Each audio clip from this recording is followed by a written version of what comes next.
The Magpie King and the Black Squirrel. It was early in the days of the forest, long before the outsiders had arrived. The world was still new and would look strange to your eyes if you saw it now. Cat and mouse would walk slowly together through the leaves, chatting about a joke a human had told them earlier that morning. Rabbits sneered rudely at passers-by, concerned that everyone was after their patches of clover. Strange creatures that you cannot imagine shared these trees as their home, such as mammoths, bears, and dragons. The Magpie King was young and was still becoming accustomed to his power. He viewed every feature of his forest with wonder and delight, and found great joy in taking the opportunity to pass the time of day with every deer, leopard, or wolf. This idyllic paradise was shattered when a great darkness enveloped the sky above the forest. Man, woman, fox, and frog alike threw themselves to the dirt and wailed for the Magpie King to protect them. "What is causing this?" the Magpie King demanded of his subjects. "What is happening to the sun?" "It is Glooskap, the Black Squirrel," they responded, writhing in unison into the dirt at the thought of the world ending. "He is eating the sun to teach us a lesson." The Magpie King shielded his eyes with his hand and raised them up to the sun.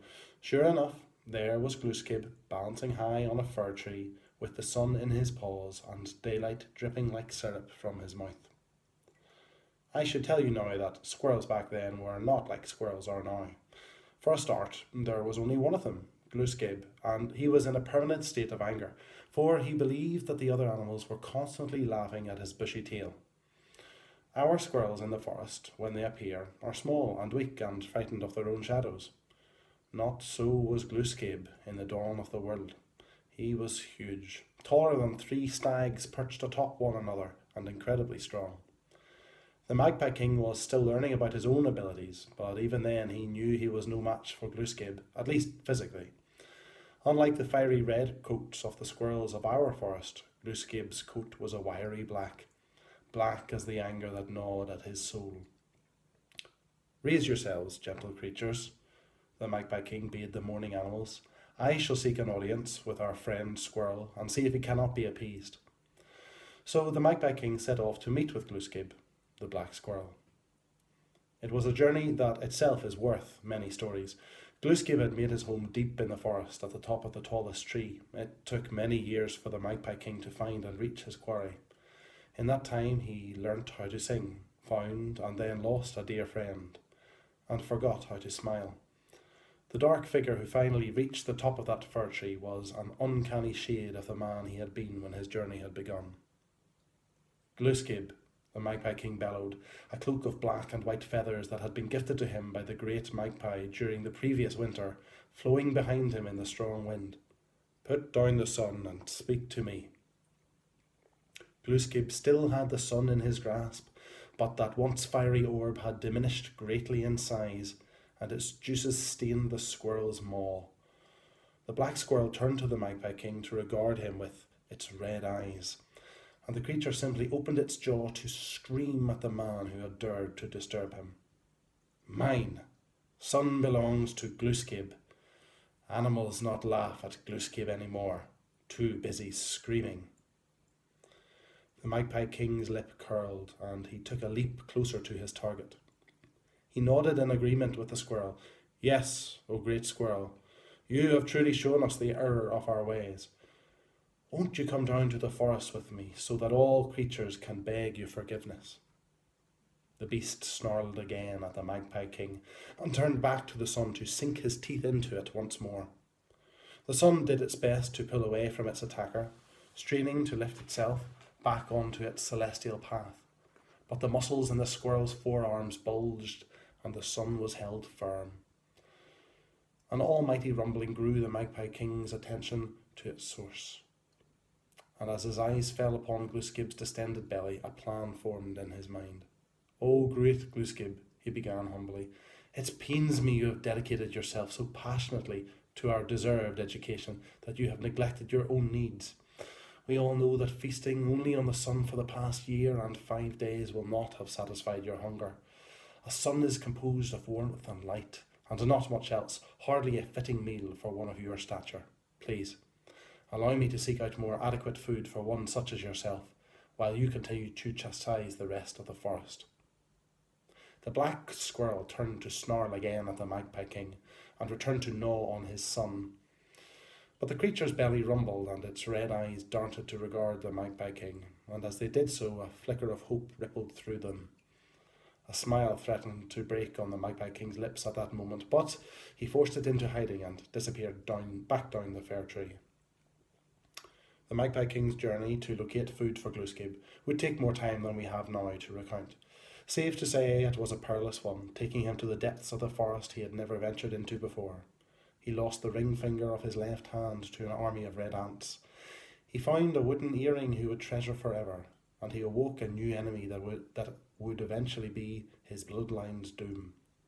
Finally, he was able to return to Glooscap with an armful of red berries he had found within sight of the Lion's Mountains, each fruit as large as a man's head, each containing a stone that was the size of a clenched fist.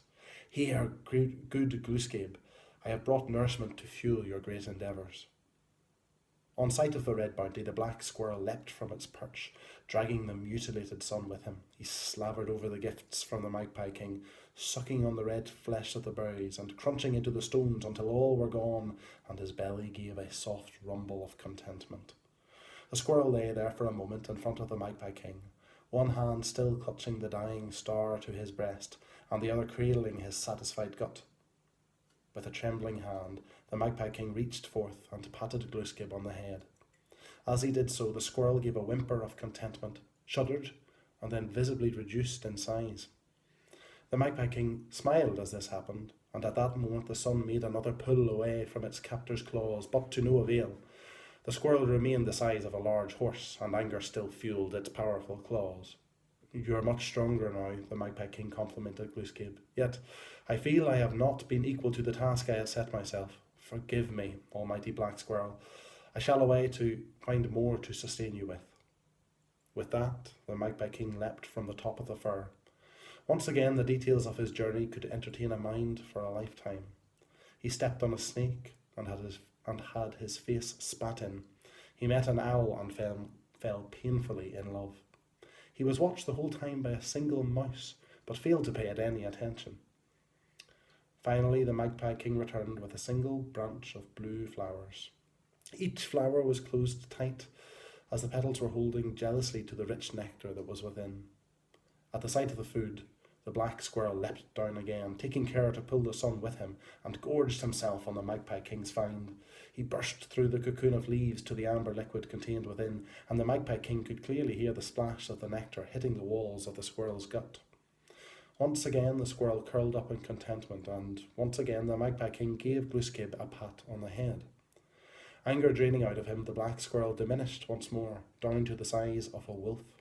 However, it still snarled mightily at the Magpie King when it regained its senses, and quickly took up position again, gnawing on the sun. And so the Magpie King took a final journey down the fir tree. No records exist of what took place during this final trip.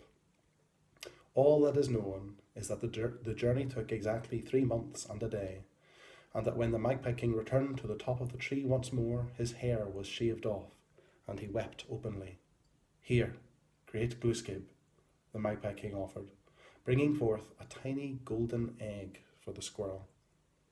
The black creature scurried down from his perch, forcing the sun to follow, and eyed the egg greedily.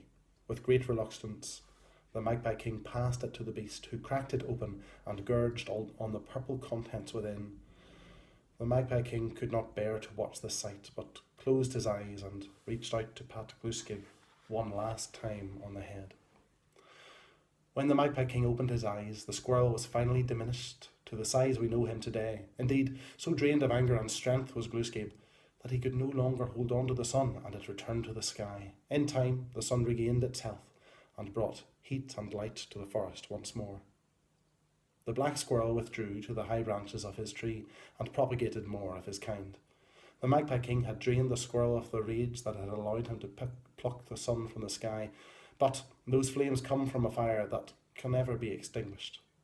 To this day, when we meet Glooscap's children in the forest, they shake their fists at us and chatter angrily, giving voice to their irritation.